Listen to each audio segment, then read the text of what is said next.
In this video, I'm going to explain how to protect yourself against the deadly coronavirus. So we're going to do two things. We're going to talk about three things. We're going to talk about protection, and we're going to talk about what deadly means, and we're going to look at the coronavirus in the context of the flu virus, because we need perspective on this, because this is kind of freaky. I mean, look how freaked out people are. This is from my local newspaper in Florida. They're having a huge meeting, a massive meeting, based upon two cases. Two cases. So if you listen to the news, that's like, the way they characterize it, this is like terrible. But let's put this into perspective. So this is from the Centers for Disease Control. And what are we told? That 12,000 to 61,000 deaths occur annually from the annual flu. So here are the numbers. You got to have a lot of people. How many people get infected in America? 9 million to 45 million cases of the flu each year. So the U.S. has over 300 million people. So you can see not everyone gets it. Out of those who do, depending upon the volume, whether it be 9 to 45, the death rate you can see right here. So you're talking death rate of up to 61,000. And in that case, you'd have close to 45 million people with it. And they're freaking out because you got two cases in Florida. Okay, so I'm not saying that that's not a problem. It's just that it should be put in the right context. So we know that deaths from flu, and we're going to look at why people die from the standard flu, and it's exactly the same reason why, or at least from a non-immunologist, virologist perspective, because there can be subtle differences, but in generally speaking, I'm going to show you how deaths occur from both coronavirus and the standard flu virus. So who is at risk for developing flu complications? This is standard flu complications. And you can see down below here, adults 65 and older, pregnant women, young children. Now, apparently, the coronavirus is a little bit less of an issue for young kids. But this is the regular flu, asthma patients, people with heart disease and stroke, people with diabetes, people with cancer, and then HIV/AIDS is a little bit different here.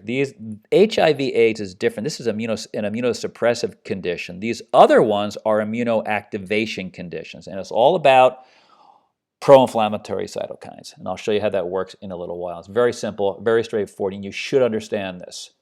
So this is New York Times a couple days ago, February 29, 2020. Today is March 3rd. How does the coronavirus compare with the flu? So here is the heading for New York Times. This is online. You can look at it yourself, really easy.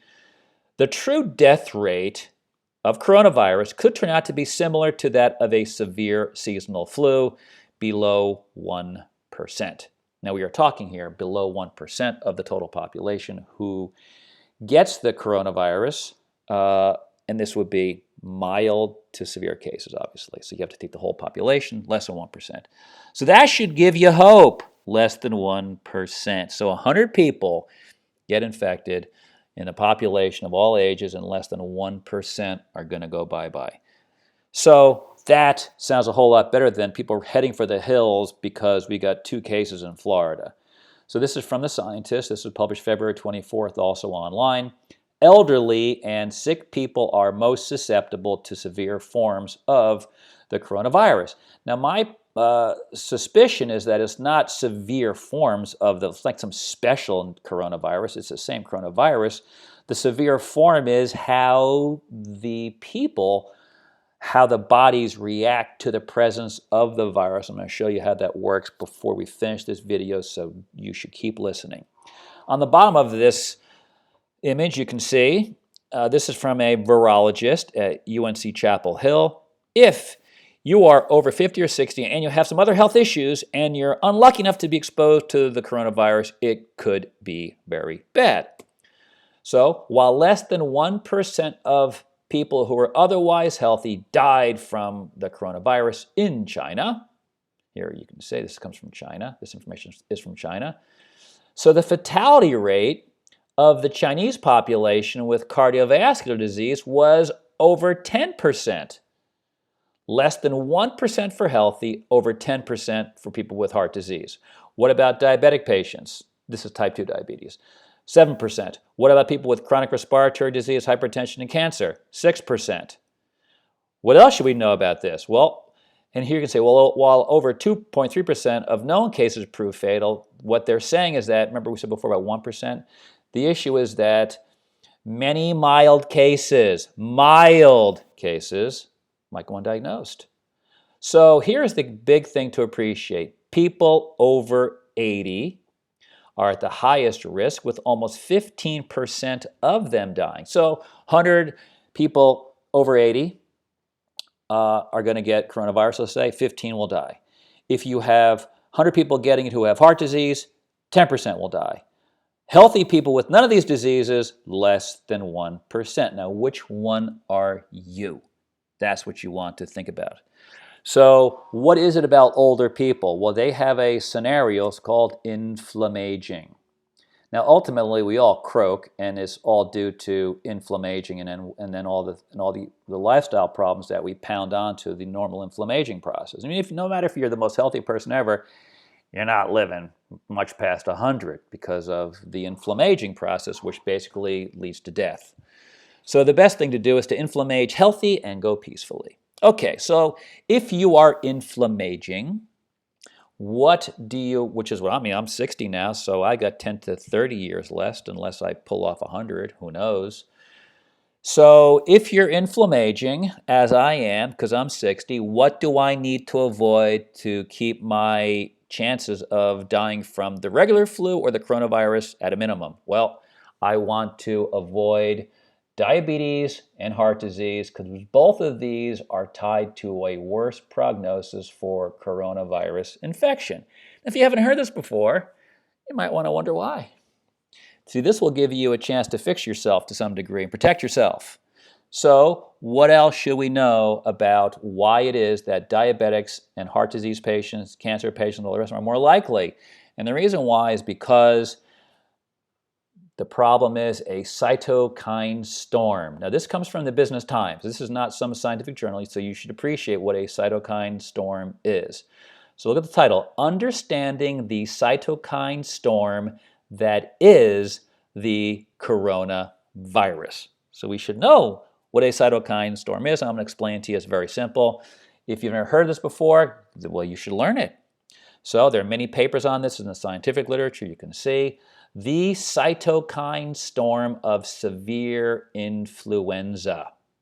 So severe flu remains unusual in its virulence for humans. Complications or ultimately death arising from these infections are associated with hyperinduction of pro-inflammatory cytokine production, known as a cytokine storm. So if you were to go looking up online, the cytokine storm, you'd find lots of stuff. How about this? This is a kind of a cool title from a scientific paper. Into the eye of the cytokine storm. Let's look at the image that they gave us. Here it is. You don't want this if you get the coronavirus or a regular flu. So IL-1, IL-2, IL-6, tumor necrosis factor, are 4 of dozens of pro-inflammatory cytokines. So when you think cytokine storm, you think massive production of cytokines in response to being exposed to the coronavirus. So we got to, again, put this into the proper context. So we are going to look at it with the information I talked about before. I'm going to give you some nice images so you can see how this works very, very simply. So let's put this into context for what I'm going to show you next. We're going to focus on interleukin-6, and the reason why is because interleukin-6 in this particular population, this is from a Chinese online newspaper, increase of 2 serum cytokines may predict severity of the coronavirus, one of which is interleukin-6. We're going to focus on that. I could put that as well. We're just going to focus on one because just think cytokines in general. So what else should we be thinking about? Look at the title of this article, Inhibition of the Nuclear Factor Kappa B, inhibition of it will increase survival in coronavirus infected mice. So we're going to use this clinical information from patients with high IL-6, and we're going to look at the nuclear factors so you should understand what it is. So here it is, very, very simple. So this is the nuclear factor, and here are your cytokines, a bunch of them, and here is interleukin-6, which we are going to focus on. So if you pig out on too much refined carbohydrate, sugar, flour, and refined oils, the best example of being donuts and French fries. Those are the best examples. You pound too many calories. Now, by the way, the average American is already hyperinflamed because the average American gets 60% almost of their total calories from basically donut-like and French fry-like deep-fried breaded chicken, for example, calories. So the outcome of eating like we see right here is going to be hyperglycemia and intestinal release of something called endotoxin, also called lipopolysaccharide. What is the outcome of this? Well, both hyperglycemia and endotoxin from the gut activate the nuclear factor, which we know, when inhibited in the mouse model, it protected the mice against coronavirus, or had a protective effect. So hyperglycemia, endotoxin from the gut, cause an activation of the nuclear factor, which goes to the nucleus. And then the nucleus pumps out pro-inflammatory cytokines. And here you have IL-6. So that is how this works. Now, over time, the average American, because they pig out on these foods over their lifetime, you end up with low omega-3 fatty acids in the diet, not enough magnesium, avoidance of sun, low polyphenols, this is colorful pigments in fruits and vegetables, and people end up with gut dysbiosis, low HDL cholesterol, and that just augments the lipopolysaccharide flame. So this is not good. This is why. And this, what I just described, characterizes the biological state of people with diabetes and heart disease and older people who live a flamy lifestyle. Remember the inflammation issue. Okay, so if you want to learn more about this image and how it works, I've got like 9 of these images that step through bit by bit in my Deflame Diet book, which you can check out if you want. So let's look at other factors that turn on the cytokine flame. So psychological stress and susceptibility to the common cold. Now, this paper was published in 1991, so we've been known for a long time about this. This was a paper that was published in this is an article from the New York Times in 1998, cited that 1991 paper, and look what they say here.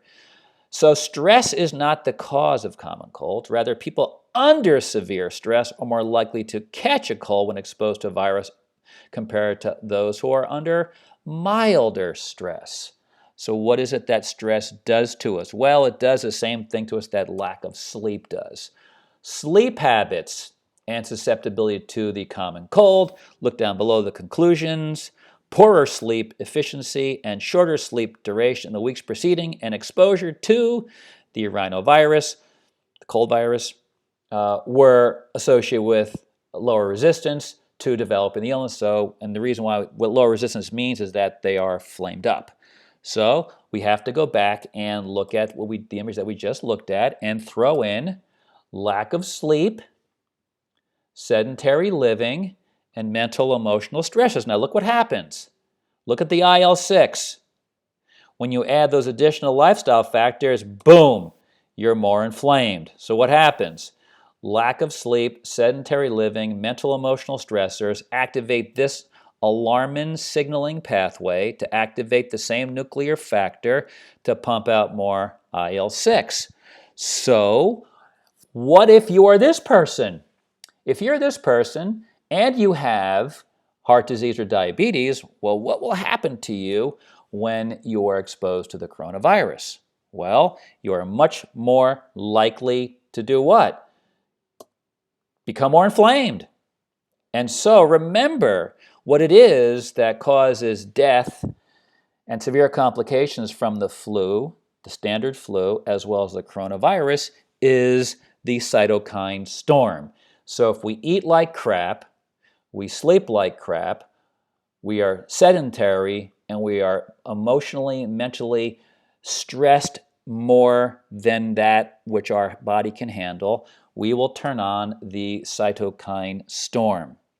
And when the cytokine storm goes on, which is the case for people who are over 80 and people with heart disease, far more likely to have the unfavorable outcome from infection with the coronavirus. So, not surprisingly, my suggestion is to learn about the inflammatory process and get yourself deflamed. The two best books that I've written on describing the flame are the Deflame Diet original book and then my new book called Stop Your Joints, Muscles, and Bones from Rotting. And the immune system flame is described in both of those books. So if you want to learn how to reduce your inflammatory state, which will be protective against a negative outcome of the coronavirus, my suggestion is to read those two books, or you can, and if you want, you can watch other videos about the flame on my Deflame YouTube channel, or just watch those videos. Either way, get yourself deflamed as more cases of coronavirus roll into the United States.